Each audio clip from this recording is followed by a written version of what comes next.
او كما قال صلی اللہ علیہ وسلم۔ قابل احترام عزیز بزرگوں، نوجوان بھائیوں،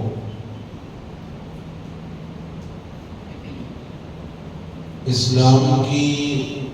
عمارت جن بنیادوں پر کھڑی ہے،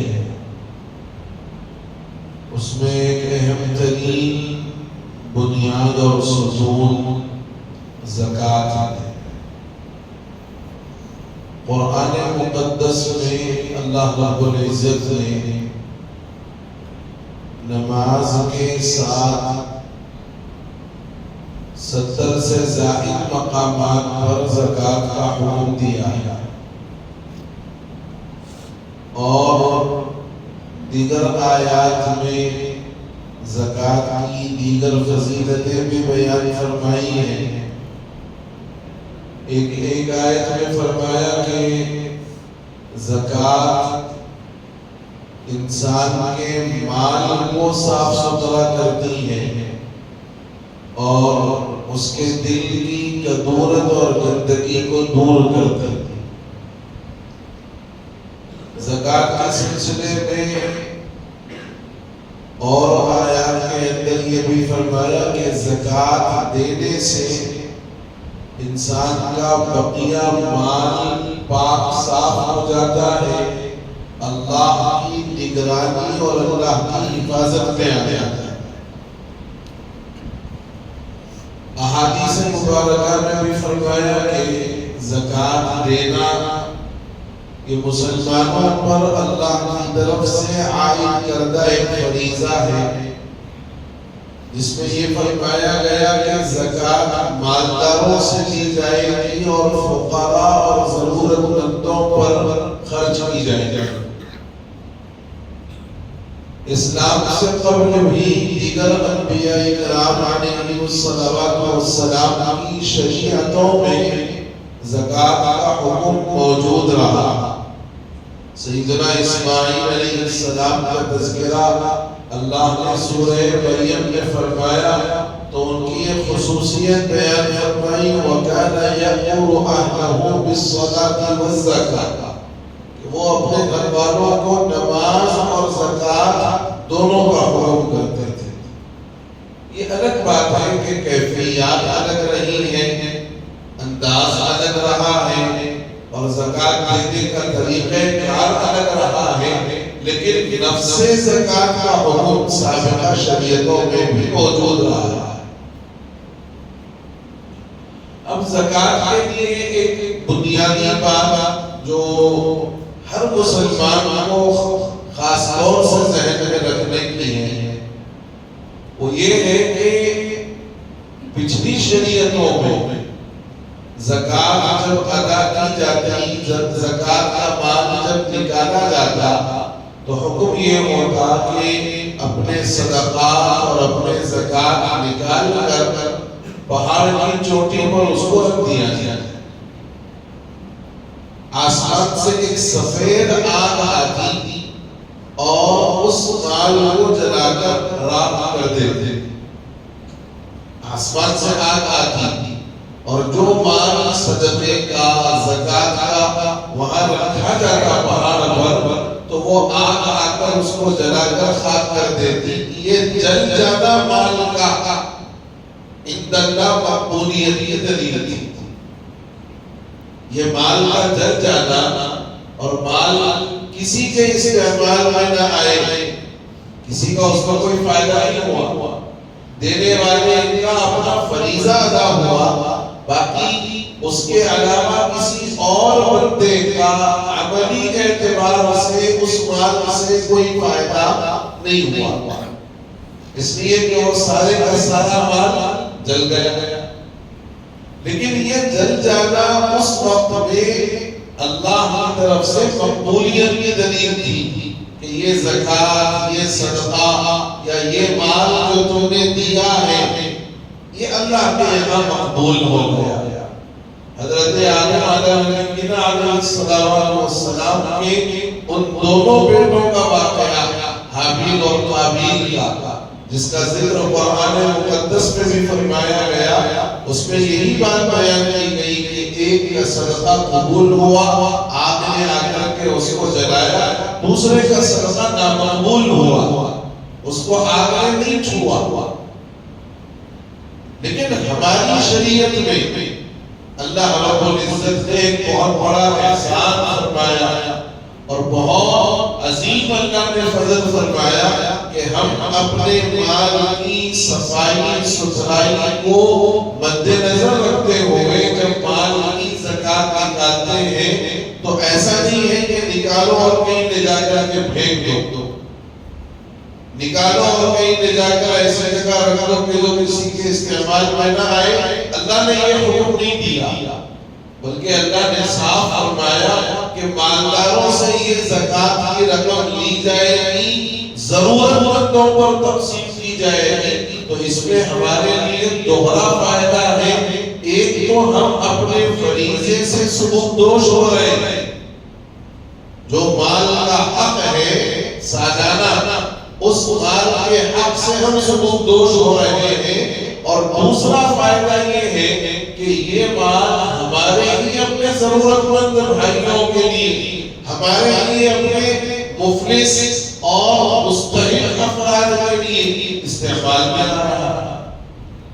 تو فریضے سے بھی ہم بری ہو گئے اور ہمارا مال اپنے ہی لوگوں کے استعمال میں اللہ رب العزت نے لگا دیا۔ اب زکات کے سلسلے میں جو بات بطور خاص مسائل کے اعتبار سے ہمارے علاقے کے الحمدللہ پورے ایک سے بڑے مفتی اعظم،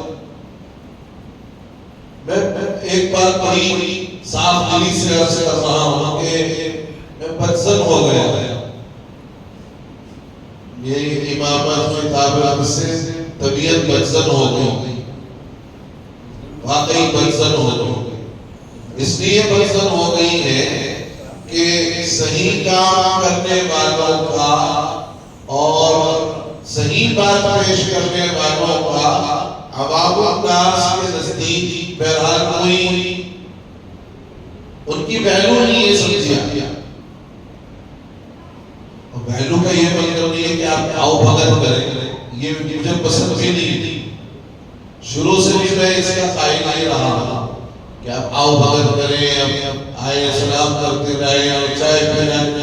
الحمدللہ میں دعوے کے ساتھ کہہ سکتا ہوں کہ شاید کسی کی میں نے چائے بھی اب تک نہیں پی، الحمدللہ، اللہ ماشاءاللہ وہ 2-3 افراد ہیں، بس اس کے علاوہ کسی کی میں نے چائے نہیں پی۔ مگر طبیعت اب بدزن ہو گئی ہے، اللہ کرے کہ یہ بدزنی ختم ہو جائے یا کوئی متبادل انتظام ہو جائے۔ بڑا عجیب، یعنی انتہائی بدترین اور غلیظ ترین معیار ہے لوگوں، انتہائی بدترین کہ کام کرنے والا بددل ہو جائے اور لوگ بددل کرانے میں کسر بھی نہیں چھوڑتے، بددل کرانے میں کسر بھی نہیں چھوڑتے۔ عجیب غیبتیں کرنے والے، چغلی کرنے والے، جس کو ہماری ترقی میں بولتے ہیں گھٹنا پن، گھٹنا پن جس کو بولتے ہیں، ایسے نماز پڑھنے والے مسلمان موجود ہیں۔ اللہ ان کو ہدایت ہے، بہرحال ملے گی نہیں ملے گی وہ بھی نہیں معلوم۔ زکات کے سلسلے میں بالخصوص جن مسائل کا جاننا ضروری ہے، وہ مسائل کہ سب سے پہلی بات کہ بھئی نصاب زکات کیا ہے، زکات کا نصاب کیا ہے۔ آپ ایک عرصے سے سنتے آ رہے ہیں کہ 7.5 تولے سونا اور 12.5 تولے چاندی، سونے کے اعتبار سے یہ نصاب ہے، چاندی کے اعتبار سے یہ نصاب ہے کہ اگر کسی کی ملکیت میں 7.5 تولے سونا ہو یا 12.5 تولے چاندی ہو تو یہ آدمی صاحب نصاب ہے، اس پر اپنے اس مال کی سال گزرنے کے بعد زکات فرض ہے۔ اب یہاں ایک بڑا مسئلے کا کنفیوژن ہے لوگوں کو، اور اللہ جانے کہ وہ کنفیوژن ہے یا لوگ اپنے فائدے کے پیش نظر یہ بات جو ہے پوچھتے ہیں، واللہ اعلم۔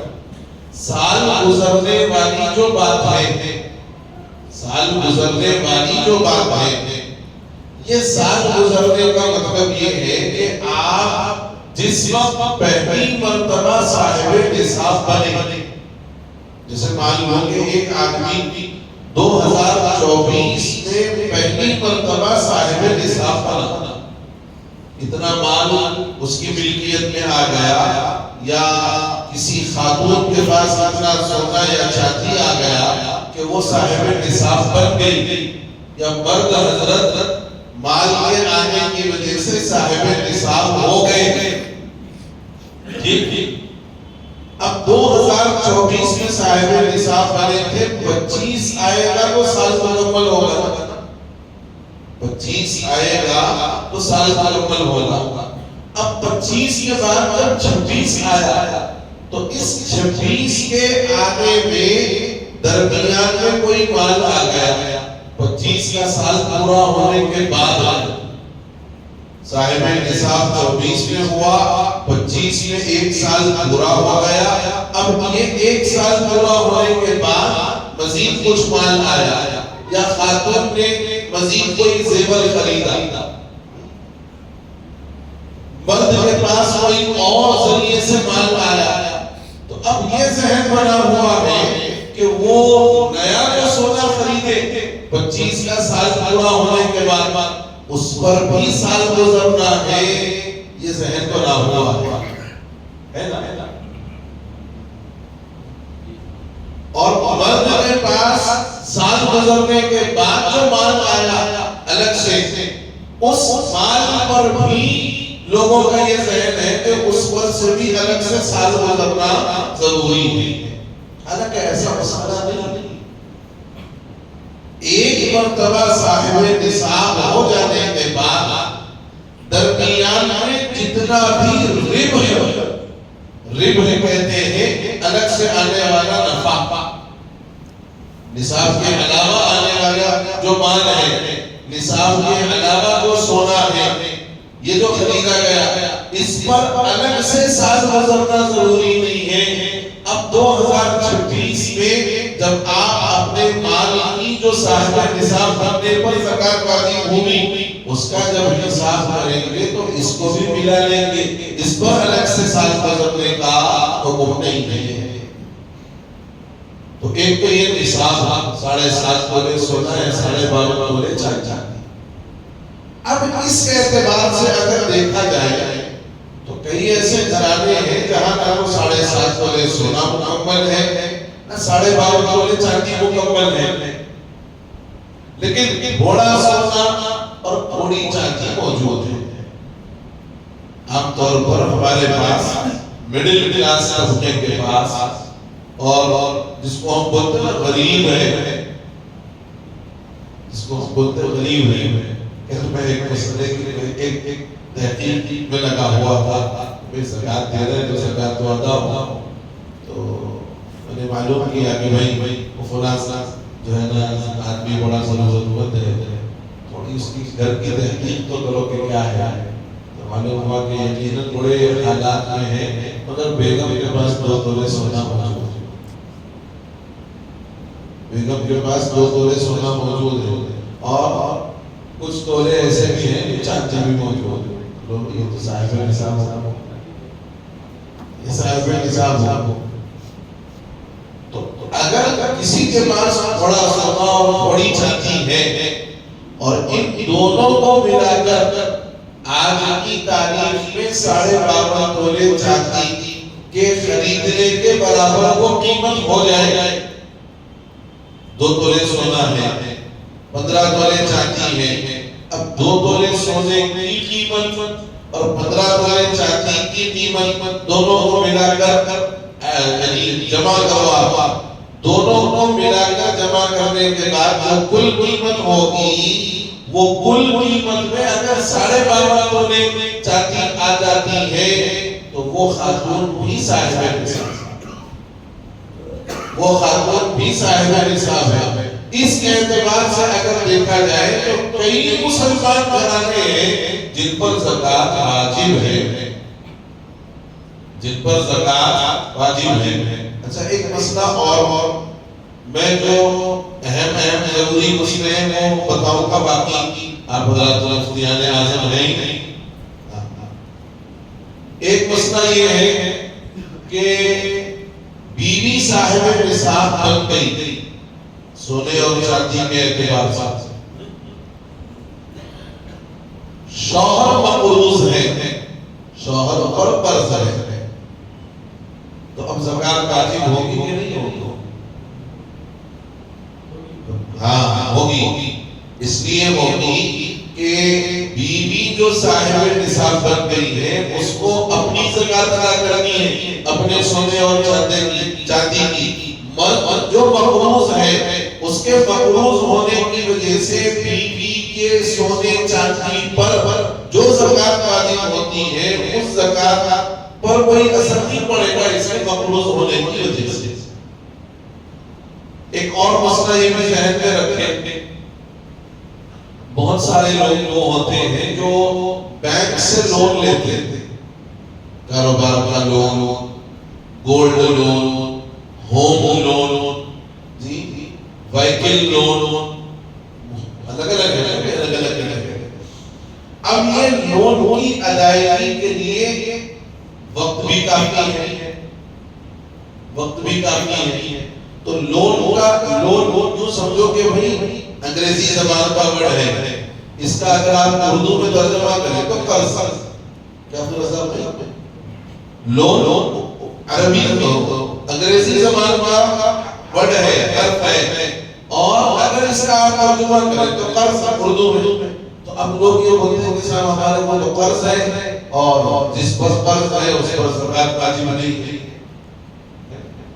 مسئلہ تو ہے بہرحال، لیکن مسئلے کی نوعیت کو سمجھنے کی ضرورت۔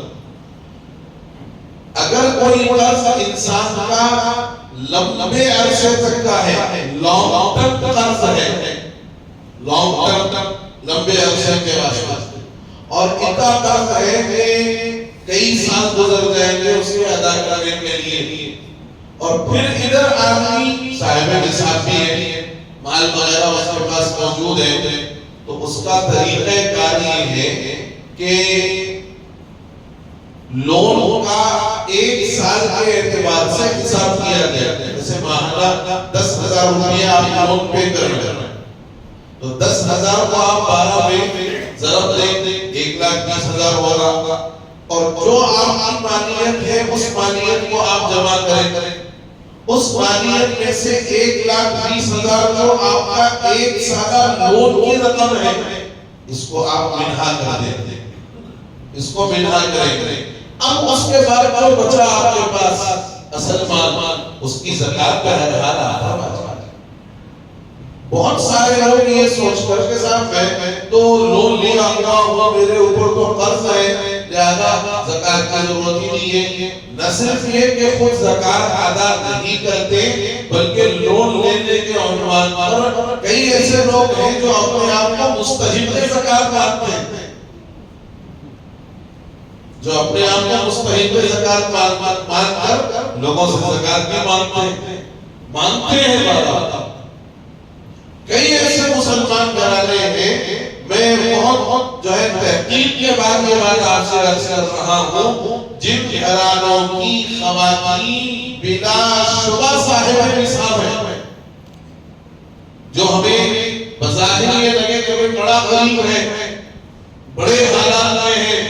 یقیناً ہمیں لگ رہا ہے کہ بڑے حالات میں ہے، لیکن حقیقت یہ ہوتی ہے کہ اس گھر کی خاتون اپنے پاس رکھے ہوئے زیورات کی وجہ سے وہ صاحب نصاب ہوتی ہے، لوگ لے جا کر کے ان کو اپنی زکوٰۃ دیتے ہیں، یاد رکھو تمہاری زکوٰۃ ادا نہیں ہوتی۔ ہاں زکوٰۃ ادا کرنے کے لیے ایک بڑا بہترین طریقہ، آپ سب سے پہلے اپنے رشتہ داروں میں تحقیق کریں، رشتہ داروں کو دینے کا دوہرا ثواب، ایک تو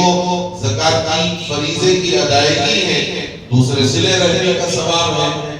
ایک تو مسلمان کی مدد، وہ بہرحال عام مسلمان کو دو تب بھی ہوگی، رشتہ دار کو دو تب بھی ہوگی، لیکن رشتہ داروں کو دینے میں صلہ رحمی کا بھی ثواب۔ تو اپنے رشتہ داروں میں اس بات کی تحقیق کرنا کہ کون مستحق ہے کون مستحق نہیں ہے۔ رمضان آیا وہ رشتہ داروں کے بعد یہ نظام چلتا ہے کہ بھائی گیسوں سال دیے تھے نا، یہ سال نہیں دیے ہمارے والے، مانگنے کے لیے بھی گھروں پر جو آتے ہیں ان لوگوں کا بھی نہیں، ارے گیسوں سال اتنے دیے تھے یہ سال اتنے دے رہے ہیں۔ تو یہ بات یاد رکھنی چاہیے کہ خوب تحقیق کے بعد اپنی زکات کو ادا کرنے کی ضرورت ہے۔ اور زکات کی ادائیگی کے سلسلے میں ایک مسئلہ جو بہت اہم ہے، بلکہ اسی کے تحت دو مسئلے آ جائیں گے۔ ایک مسئلہ یہ لوگ دوست رمضان کے اندر خاص طور سے کہ بھائی آپ کسی کو قرض دیے، کب کی دیے؟ جب میں نے سال دو سال پہلے آپ قرض دیے،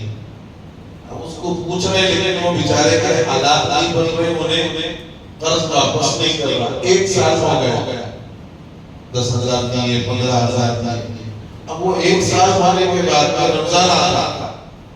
رمضان میں آتے ہیں گل صاحب وہ ہمارے جاننے والوں قرض دیے تھے نہیں دے سک رہے بیچارے، اب زکات کی نیت کر لے سکتے ہیں؟ یہ سوال کرتے ہیں ہم لوگ۔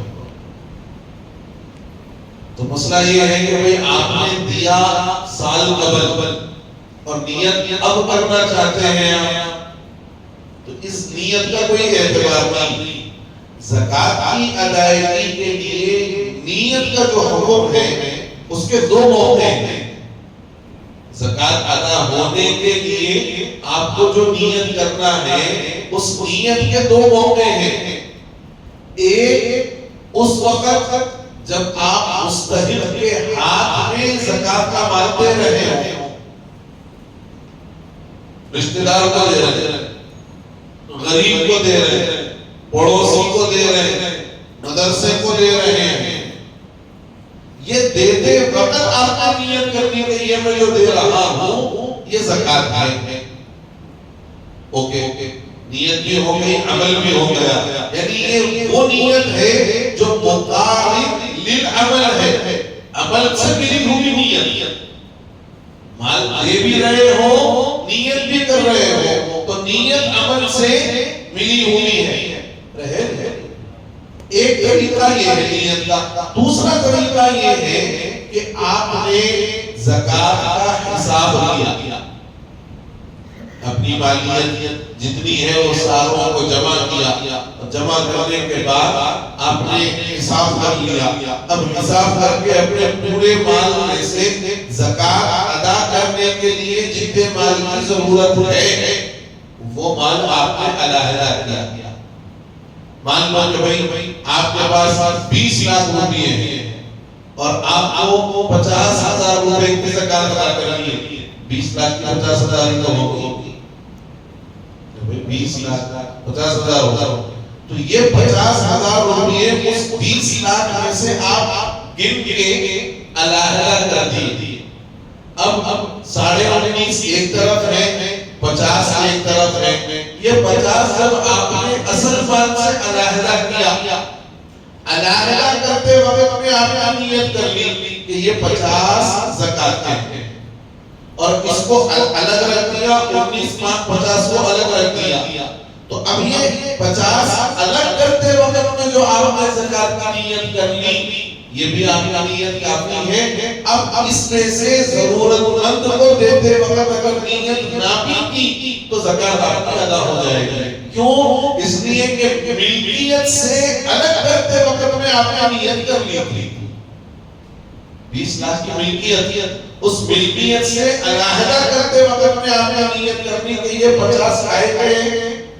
زکات کے، لہذا اب یہ 50 میں دیتے وقت اگر کبھی نیت کرنا بھول جائے، ہوتا ہے ایسا کہ بھئی دیتے وقت آدمی کے ذہن میں نہیں رہتا تو زکات اس کی ادا ہو جائے گی۔ کیوں؟ اس جب علیحدہ کیا تھا تب اس نے نیت کر لیا. تو یہ دو باتیں جب سمجھ میں آ گئی کہ یا تو دیتے وقت میں نیت کرو یا ملکیت سے علیحدہ کرتے وقت میں نیت کرو. یہ دو موقع ہیں نیت کرنے کے. سال پہلے قرضہ دیا, اب وہ ادا نہیں کر سک رہا ہوں, دینے کے موقف میں نہیں ہے, اب میں نیت کروں کیا, تو آپ کی کسی نیت کا کوئی فائدہ نہیں ہوگا, نہ آپ کی زکات ادا ہوگی. اور بھی کچھ مسائل ہیں, وقت بھی ہو رہا ہے, انشاءاللہ نماز کے بعد 2-3 مسائل مزید آپ کی خدمت میں عرض کر دوں گا. اللہ سے دعا ہے کہ اللہ تعالیٰ صحیح معنی میں ہمیں اپنی زکات ادا کرنے اور زکات کے سلسلے میں صحیح مسائل معلوم کر کے اس پر عمل کرنے کی توفیق عطا فرمائے. جیسے رشتہ داروں کا, ضرورت مندوں کا اور اڑوس پڑوس کا یہ اپنی زکات کا حق ہے, ایسے ہی مدارس کا بھی حق ہے, ایسے ہی مدارس کا بھی حق ہے. آپ اپنے طور پر جن مدارس سے واقف ہیں یا جن لوگوں پر آپ کا اعتماد ہے ان کے ذریعے سے بھی مدارس کا آپ تعاون کریں. اللہ تعالیٰ کے اپنے سننے سے زیادہ عمل کی توفیق عطا فرما دیں. آمین یا رب العالمین. وآخر دعوانا ان الحمد للہ رب العالمین.